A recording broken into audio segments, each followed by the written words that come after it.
सत्य का प्रकाश भरा हुआ था। योग, वेदांत और आध्यात्म की श्वास उनके अंग संग महकती थी। अपने आत्मीय परिजन में ऐसा आलोक और सुगंध पाकर कौन धन्य नहीं हो उठेगा।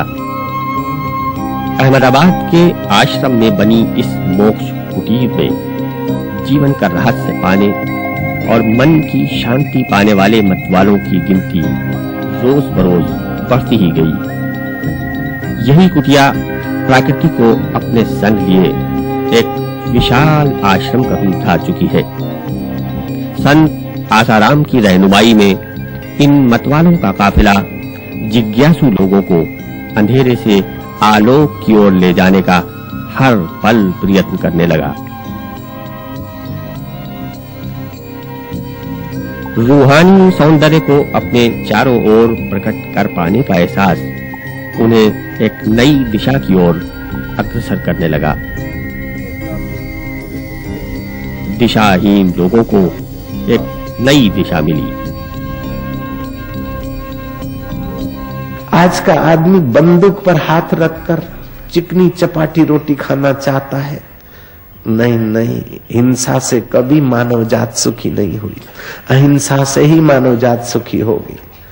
एक दूसरे को धोखाधड़ी, बम ब्लास्टिंग, ये वो करके आदमी सुखी होना चाहे, बड़ा होना चाहे, वो बेचारा गलती करता है। भगवान अल्लाह उसको सद्बुद्धि दे। एक दूसरे की सहानुभूति करो, एक दूसरे की भलाई चाहो, एक दूसरे का मंगल चाहो। इसी से हमारा और देश का और मानव जात का मंगल होगा।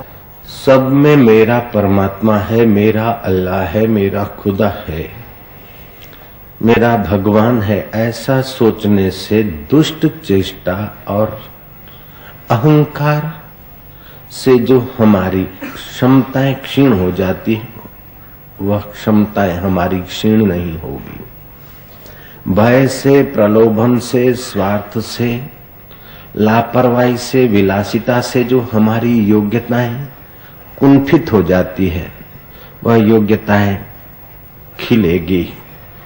तू गुलाब होकर महक, तुझे जमाना जाने, तू ऐसा महकेगा। भाई, हमारे पास क्रिया शक्ति है, हमारे पास पदार्थ की शक्ति है।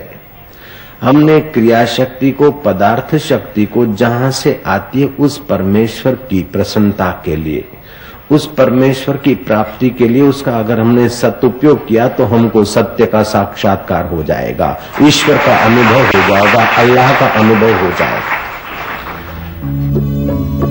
रोजमर्रा के जीवन की बहुत मामूली सी घटनाओं का जिक्र करते हुए उनके जरिए आध्यात्म के मूल तत्वों का सहज प्रतिपादन संत आसाराम बापू के प्रवचनों की विशेषता है। लेकिन उनके प्रवचनों की विशेषता केवल बोधग्राम में होना ही नहीं है। जब वो बोलते हैं तो लगता है जैसे शब्दों की माला बोल रहे हैं।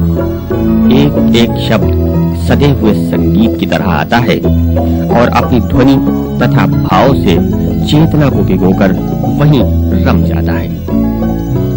आसाराम जी का मूल संदेश मनुष्य की सोई हुई चेतना का विकास करना है। हमारी आत्मा ही वो कल्प वृक्ष है जो हमें सब कुछ देता है। इसलिए मनुष्य जितना आत्मोन्मुख होता है उतना ही सुखी होता है, जितना बाहरी चीजों की ओर दौड़ता है उतना ही दुखी होता है। आज का विद्यार्थी, आज का युवान कल का नागरिक है। नैतिक मूल्यों का जितना जितना ह्रास होगा उतना उतना देश समाज कमजोर होता जाएगा। नैतिक मूल्यों को बढ़ाने के लिए नैतिकता का प्रचार प्रसार जरूरी है। और व्यसन तो ऐसी व्याधि है कि हमारी रीढ़ की हड्डी ही कमजोर होगी तो शरीर कमजोर हो जाएगा। व्यसनों के साथ वस्तुओं का भी प्रचार प्रसार विद्यार्थियों को और युवकों को आकर्षित कर देता है।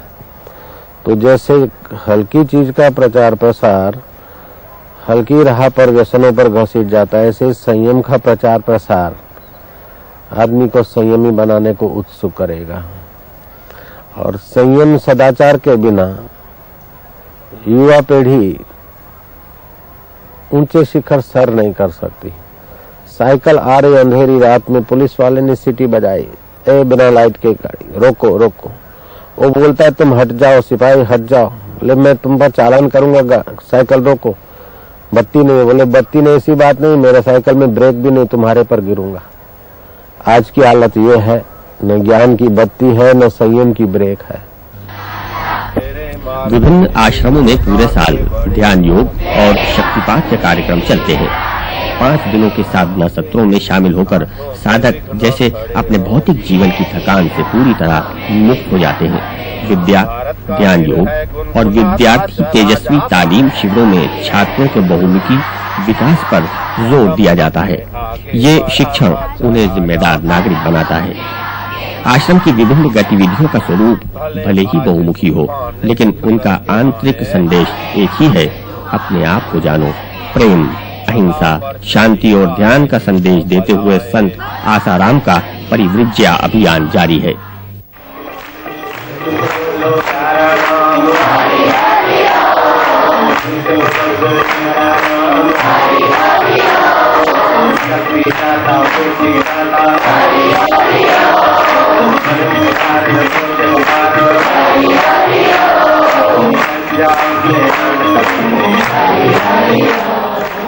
सर्वे भवन्तु सुखिना। जैसे हमारा एक हाथ अस्वस्थ है तो हम पूरे अस्वस्थ हो जाएंगे, ऐसे देश के सब लोगों की उन्नति हो, सबका भलाई हो, सबका कल्याण हो। निजी स्वार्थ पर इतना फोकस न डाले जितना सबकी भलाई पर डाले, तो देश जल्दी उन्नत होगा। और मन में हमारे चित्त में देशभक्ति और प्रसन्नता हो, और बुद्धि में समत्व योग अगर आध्यात्मिकता का मिलाया जाए, तो देश विश्व गुरु था और फिर उसी ऊंचे शिखर पर चमकेगा। I came here to India first as tourist, but since childhood I have some inner quest for truth, for what you can say, for spiritual life. And when I came to India, I met some sadhus, and they told me that Gujarat is very dharmic place, and that I could find some answers to my questions there. So I was traveling in this, what you say, land of Krishna, to the different pilgrim places. I met different saints, tapasvins, people who were living in silence, people who were fasting, people who were doing kirtan. And I got, so what you can say, the background of religion. Right. Mm-hmm. But still I had more yearning. And I also started to pray innerly. And my prayer was heard. And I came to know about Sant Sri Asharam Bapu. And one time only I met Asharam Bapu here in the ashram in Ahmedabad.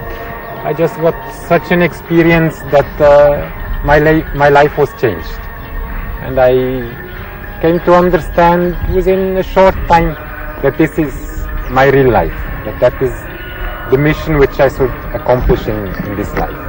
And that is by the grace of such a saint, that अपना जो स्वामी जी है